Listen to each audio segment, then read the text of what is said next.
എല്ലാ കൂട്ടുകാർക്കും മറ്റൊരു ക്ലാസ്സിലേക്ക് സ്വാഗതം. ഇന്ന് നാം 6ാം ക്ലാസ്സിലെ ഇംഗ്ലീഷ് ടെക്സ്റ്റ് ബുക്കിലെ ഒന്നാമത്തെ ചാപ്റ്റർ ആയിട്ടുള്ള നെയിംസ് ആൻഡ് നെയിംസ് എന്നുള്ള പാഠഭാഗത്തിൻ്റെ ചോദ്യോത്തരമാണ് ചെയ്യാൻ പോകുന്നത്. അപ്പോൾ ഒന്നാമത്തെ പേജിലെ ഒന്നാമത്തെ ചോദ്യമാണ്, what did Kunhi Chirutha love doing at the gate? ഗേറ്റിൽ നിന്നുകൊണ്ട് എന്ത് ചെയ്യാനാണ് കുൻഹി ചിരുത ഇഷ്ടപ്പെട്ടിരുന്നത്? അപ്പോൾ ഉത്തരമാണ്, Kunhi Chirutha loved looking at passing vehicles and pedestrians while standing at the gate.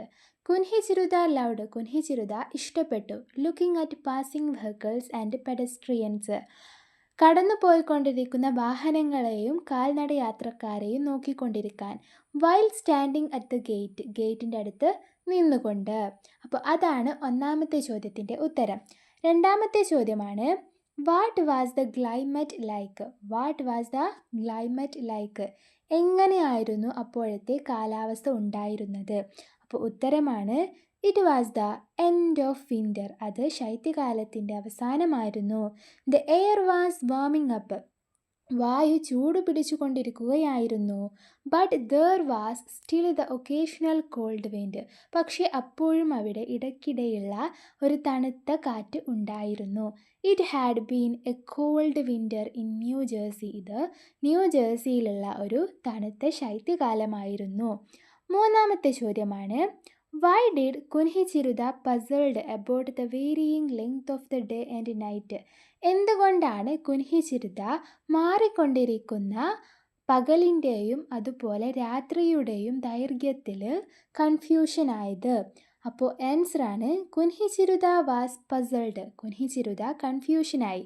Because, കാരണമെന്തെന്നാൽ when she arrived in July, അവൾ ജൂലൈ മാസത്തിലെത്തിയപ്പോൾ the day was more than 15 hours long, പകല് 15 മണിക്കൂറിലധികവും ഉണ്ടായിരുന്നു. And the sun set at 8:30, അതുപോലെ സൂര്യൻ അസ്തമിക്കുന്നത് 8:30 but now, പക്ഷേ ഇപ്പോൾ ദ സൺ സെറ്റ് ബിഫോർ 5, 5 മണിക്ക് മുമ്പായിട്ട് സൂര്യൻ അസ്തമിക്കുന്നു. And the day lasted only a little less than 10 hours, പകല് 10 മണിക്കൂറിൽ കുറവ് മാത്രമേ ദൈർഘ്യമുള്ളൂ. This change in the length of day and night confused her, ഇത്തരത്തിലുള്ള പകലിൻ്റെയും രാത്രിയുടെയും ദൈർഘ്യത്തിൻ്റെ മാറ്റത്തിൽ അവൾ കൺഫ്യൂഷനായി. രണ്ടാമത്തെ പേജിലെ ഒന്നാമത്തെ ചോദ്യമാണ്, why was Kunhi Chirutha startled? എന്തുകൊണ്ടാണ് കുൻഹി ചിരുത ഞെട്ടിയത്? കുൻഹി ചിരുത വാസ് സ്റ്റാർട്ടേൾഡ്, കുൻഹി ചിരുത ഞെട്ടി. ബിക്കോസ് ഹെർ ക്ലാസ്മേറ്റ്, കാരണം അവളുടെ ക്ലാസ്മേറ്റ് ഗേറ്റ്, അവളുടെ ക്ലാസ്മേറ്റ് ആയിട്ടുള്ള Kate suddenly called out her name loudly and incorrectly from across the street, തെരുവിൻ്റെ മറുവശത്ത് നിന്ന് തെറ്റായിട്ട് അവളുടെ പേര് പെട്ടെന്ന് ഉറക്കെ വിളിച്ചു. അതുകൊണ്ടാണ് കുൻഹി ചിരുത ഞെട്ടിയത്. ഇനി രണ്ടാമത്തെ ചോദ്യമാണ്, why didn't Kunhi Chirutha feel a stranger at all at the school? ആ സ്കൂൾ മുഴുവനും ഒരു സ്ട്രേഞ്ചറായിട്ട് കുൻഹി ചിരുതയ്ക്ക് തോന്നിയില്ല. കാരണമെന്ത്? അതായത് ആ ഒരു സ്കൂൾ മുഴുവനും ഒരു അപരിചിതമായിട്ട് കുൻഹി ചിരുതയ്ക്ക് തോന്നിയിരുന്നില്ല. കാരണം എന്താണ്? ഉത്തരമാണ്, Kunhi Chirutha didn't feel a stranger at school, ആ ഒരു സ്കൂള് അപരിചിതമായിട്ട് കുൻഹി ചിരുതക്ക് തോന്നിയില്ല.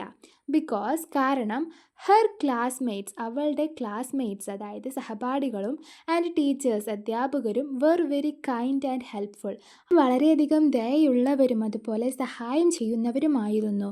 എവ്രി വൺ, എല്ലാവരും, ഇൻക്ലൂഡിങ് മിസ്റ്റർ ഹോപ്കിൻസ്, മിസ്റ്റർ ഹോപ്കിൻസും ഉൾപ്പെടെ, tried to make her feel comfortable, അവളെ സുഖപ്രദമാക്കാൻ വേണ്ടിയിട്ട് ശ്രമിച്ചു. അതായത് അവളൊരു പുതിയ രാജ്യത്ത് നിന്നും വന്നവളാണ്. അതായത് അവൾ സാധാരണ നിന്നിരുന്നൊരു രാജ്യമല്ല ഇപ്പോൾ അവൾ നിൽക്കുന്ന രാജ്യം, അവൾ മറ്റൊരു രാജ്യത്ത് നിന്നും വന്നൊരു കുട്ടിയാണ്. അതുകൊണ്ട് തന്നെ അവൾക്ക് പല ആശങ്കകളും ഉണ്ടാകും.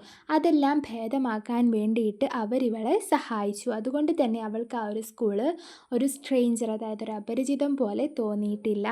അതാണ് ഉത്തരം. മൂന്നാമത്തെ പേജിലെ ഒന്നാമത്തെ ചോദ്യമാണ്, why did Kunhichirutha think it was rude to call Prakash by name? Prakash എന്നുള്ള പേര് വിളിക്കൽ മോശമാണെന്ന് കുൻഹിച്ചിരുതയ്ക്ക് തോന്നിയത് എന്തുകൊണ്ടായിരിക്കാം? അപ്പോൾ ഉത്തരമാണ് Kunhichirutha thought it was rude. Kunhichirutha ചിന്തിച്ചു ഇത് മോശമാണ്. To call Prakash by name, Prakash എന്നുള്ള പേര് വിളിക്കൽ. ബിക്കോസ് കാരണം എന്തെന്നാൽ ബാക്ക് ഹോം ഇൻ കേരള, കേരളയിലുള്ള വീട്ടിൽ she would have respectfully called him Prakash uncle. അവൾ വളരെ ബഹുമാനത്തോടു കൂടി വിളിക്കുന്നത് പ്രകാശ് അങ്കിൾ എന്നാണ്. Instead of just mister Prakash as her classmates did. അവളുടെ ക്ലാസ്മേറ്റ്സ് ചെയ്യുന്നത് പോലെ മിസ്റ്റർ പ്രകാശ് എന്നല്ല, അതിനു പകരമായിട്ട് പ്രകാശ് അങ്കിൾ എന്നായിരുന്നു അവൾ വിളിച്ചിരുന്നത്. പിന്നെ അതിൽ രണ്ടാമത്തെ ചോദ്യമാണ്, what was Kunhichirutha's reaction when Prakash pronounced her name correctly?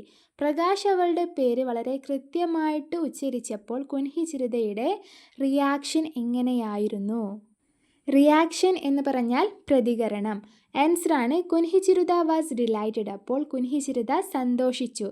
She was happy because അവൾ സന്തോഷിച്ചു കാരണം Prakash uncle was the first person. Prakash അങ്കിളാണ് ആദ്യത്തെ വ്യക്തി ഔട്ട്സൈഡ് ഹെർ ഫാമിലി, അവളുടെ ഫാമിലിക്ക് പുറത്തായിട്ട് to pronounce her name perfectly in New Jersey. New ജേഴ്സിയിൽ അവളുടെ പേര് വളരെ കൃത്യമായിട്ട് ഉച്ചരിച്ചിട്ടുള്ള ഒരു വ്യക്തിയാണ് അദ്ദേഹം.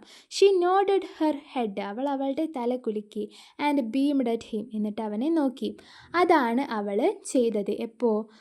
പ്രകാശ് അങ്കിൾ അദ്ദേഹം കുൻഹിച്ചിരുതയുടെ പേര് കൃത്യമായിട്ട് ഉച്ചരിച്ചപ്പോൾ കുൻഹിച്ചിരുത ഇങ്ങനെയാണ് പെരുമാറിയത്. 4-ാമത്തെ പേജിൽ 1-ാമത്തെ ചോദ്യമാണ്, why was Prakash surprised at Kunhichirutha's name? കുൻഹിച്ചിരുതയുടെ പേര് കേട്ടപ്പോൾ പ്രകാശ് എന്തുകൊണ്ടാണ് അമ്പരന്നത്? ആൻസറാണ് പ്രകാശ് വാസ് സർപ്രൈസ്ഡ്, പ്രകാശ് അമ്പരന്നു അറ്റ് കുൻഹിച്ചിരുദാസ് നെയിം, കുൻഹിച്ചിരുതയുടെ പേരിൽ. ബിക്കോസ് കാരണം എന്തെന്നാൽ ഹി വാണ്ടേഡ്, അവന് അത്ഭുതപ്പെട്ടു. ഇഫ് ചിൽഡ്രൻ സ്റ്റിൽ, ഇപ്പോഴുള്ള കുട്ടികൾക്കും ഹാഡ് സച്ച് ട്രഡീഷണൽ നെയിംസ്, അത്തരത്തിലുള്ള പരമ്പരാഗത പേരുകളുണ്ടോ, ലൈക്ക് കുൻഹിച്ചിരുത പോലെയുള്ള. അപ്പം അദ്ദേഹം വിചാരിക്കുകയാണ് കുൻഹിച്ചിരുത പോലെയുള്ള പരമ്പരാഗത നാമങ്ങൾ ഇപ്പോഴും കുട്ടികൾക്കുണ്ടോ എന്ന് അദ്ദേഹം ചിന്തിച്ച് അത്ഭുതപ്പെടുകയാണ്. 2-ാമത്തെ ചോദ്യമാണ്, how did Kunhichirutha get her name? എങ്ങനെയാണ് കുൻഹിച്ചിരുതക്ക് അവളുടെ പേര് കിട്ടിയത്? ഉത്തരമാണ് കുൻഹിച്ചിരുത വാസ് നെയിംഡ്, കുൻഹിച്ചിരുതക്ക് പേര് കിട്ടി after her great grand mother, അവളുടെ മുതുമുത്തശ്ശിക്ക് ശേഷം. Who had became A school teacher at the age of 18. അപ്പോൾ അവളുടെ മുതുമുത്തശ്ശി 18-ാം വയസ്സിൽ തന്നെ ഒരു സ്കൂൾ ടീച്ചറായിരുന്നു. 3-ാമത്തെ ചോദ്യമാണ്, വാട്ട് സർപ്രൈസ്ഡ് കുൻഹിച്ചിരുത? എന്താണ് കുൻഹിച്ചിരുതയെ അത്ഭുതപ്പെടുത്തിയത്? When Antonietta pronounced her name right, Antonietta അവളുടെ പേര് വളരെ കൃത്യമായിട്ട് ഉച്ചരിച്ചപ്പോൾ. അപ്പോൾ ഉത്തരമാണ് കുൻഹിച്ചിരുത വാസ് സർപ്രൈസ്ഡ്, കുൻഹിച്ചിരുത അമ്പരന്നു that Antonietta could pronounce her name fairly well, ആൻറ്റോണിറ്റിക്ക് തൻ്റെ പേര് വളരെ കൃത്യമായിട്ട് ഉച്ചരിക്കാൻ സാധിച്ചു. എസ്പെഷ്യലി ദ നെഹ് സൗണ്ട്, പ്രത്യേകിച്ച് നെഹ് എന്നുള്ള ആ ഒരു ശബ്ദം. വിച്ച് അതേഴ്സ് ഫൗണ്ട് ഡിഫിക്കൽട്ട്, ഇത് മറ്റുള്ളവർ വളരെ ബുദ്ധിമുട്ടായിട്ടായിരുന്നു കണ്ടിരുന്നത്. 4-ാമത്തെ ചോദ്യമാണ്, why do you think Antonietta was able to pronounce Kunhichirutha's name fairly well? കുൻഹിച്ചിരുതയുടെ പേര് വളരെ കൃത്യമായിട്ട് എന്തുകൊണ്ടായിരിക്കാം ആൻറ്റോണിറ്റിക്ക് ഉച്ചരിക്കാൻ സാധിച്ചത്? ഉത്തരമാണ് Antonietta was likely able to pronounce Kunhichirutha's name fairly well because ആൻറ്റോണിറ്റിക്ക് വളരെ കൃത്യമായിട്ട് കുൻഹിച്ചിരുതയുടെ പേര് ഉച്ചരിക്കാൻ സാധിച്ചതിൻ്റെ കാരണം she tried sincerely and carefully, അവൾ അത് വളരെയധികം ശ്രദ്ധാപൂർവവും വളരെ ആത്മാർത്ഥമായിട്ടും ശ്രമിച്ചു. And she had experience with the different languages, അതുപോലെ അവൾക്ക് വ്യത്യസ്ത ഭാഷകളുമായിട്ട് നല്ല എക്സ്പീരിയൻസ് ഉണ്ടായിരുന്നു, അതായത് അനുഭവം ഉണ്ടായിരുന്നു. Due to her diverse background and environment, കാരണം എന്താണ്? കാരണമാണ് because of her diverse background and environment, അതായത് അവൾക്ക് വൈവിധ്യമാർന്ന ബാക്ക്ഗ്രൗണ്ടും അതുപോലെ എൻവിറമെൻറ്റും ആയിരുന്നു ഉണ്ടായിരുന്നത്. അതായത് അവളുടെ ഒരു മൾട്ടിനാഷണൽ കമ്പനിയിൽ വർക്ക് ചെയ്യുന്ന ആളാണ്. അതുകൊണ്ട് തന്നെ അവർ പല ടൈമിൽ ഇങ്ങനെ പല സ്ഥലത്തേക്ക് മാറിക്കൊണ്ടിരിക്കാറുണ്ടായിരുന്നു. അതുകൊണ്ട് തന്നെ അവൾക്ക് ഡിഫറെൻറ്റ് ലാംഗ്വേജ്, അതായത് വ്യത്യസ്ത ഭാഷകളുമായിട്ട് നല്ല പരിചയമുണ്ടായിരുന്നു. അതുകൊണ്ട് തന്നെ അവൾക്കിത് പെട്ടെന്ന് ഉച്ചരിക്കാൻ സാധിച്ചു. എന്ത്? കുൻഹിച്ചിരതയുടെ പേര്. അപ്പോൾ ഇതോടുകൂടി ഈ ക്ലാസ് ഇവിടെ അവസാനിക്കുകയാണ്. ഇനി നമുക്ക് അടുത്ത ക്ലാസ്സിൽ അടുത്ത പാഠഭാഗമായിട്ട് വീണ്ടും കാണാം. അപ്പോൾ ക്ലാസ് ഇഷ്ടപ്പെട്ടാൽ സബ്സ്ക്രൈബ് ചെയ്യുക, അതുപോലെ ലൈക്ക് ചെയ്യുക.